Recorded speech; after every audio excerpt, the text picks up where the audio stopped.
Welcome to Unwiring Tech. This podcast is a platform where we understand global digital issues. I am your host Ranjana. In this series of online gaming, we discussed plethora of issues from gaming addiction to understanding the way it impacts our brain. Now, in today's episode, we'll discuss the laws, rules, and regulations around online gaming in India.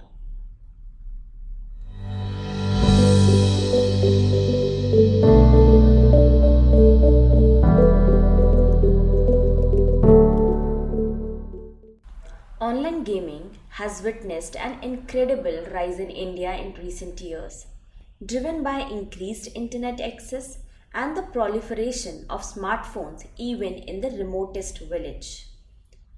But along with this came several challenges, from a rise in addiction cases among children and teenagers to financial losses suffered by others. Many cases of children taking extreme steps and a spike in cases of financial frauds, scams came to the limelight, which forced the government to immediately take steps to regulate this industry. In April 2023, Indian government came out with rules regulating it. So let's understand the current online gaming regulatory architecture of the country. Gaming has largely been regulated by state governments. However, online gaming fell in grey zone as there was no oversight regulatory body. The absence of regulatory framework for long mired this industry in confusion and hindered investment and innovation.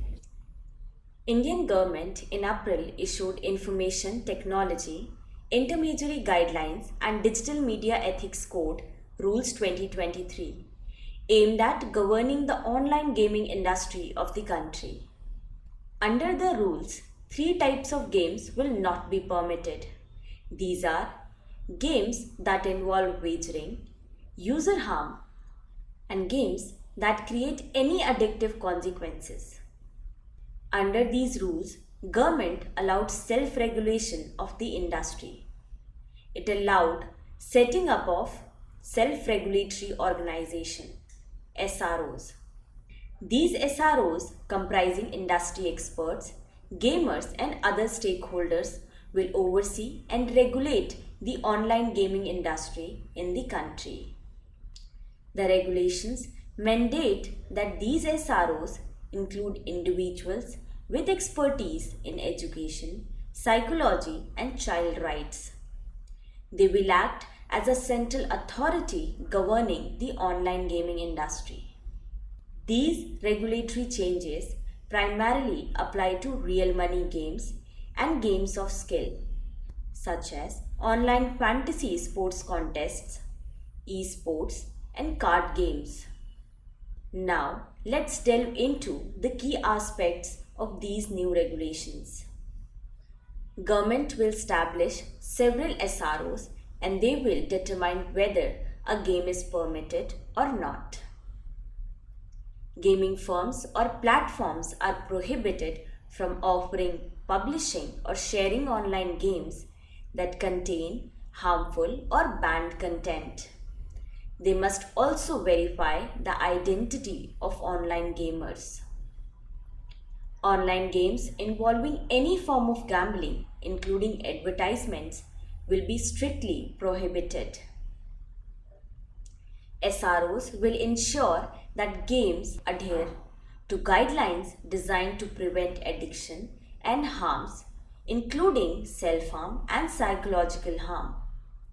This will include implementing parental controls, frequent warning messages, and age rating systems. Gaming companies also needs to reduce the risk of gaming addiction, financial loss, and fraud by issuing repeated warnings and allowing users to set limits on their time and money spent. However, it's important to note that real money games are still allowed, but only if money is not staked on the outcome of the game. Any SRO permitting such games would be in violation of these rules.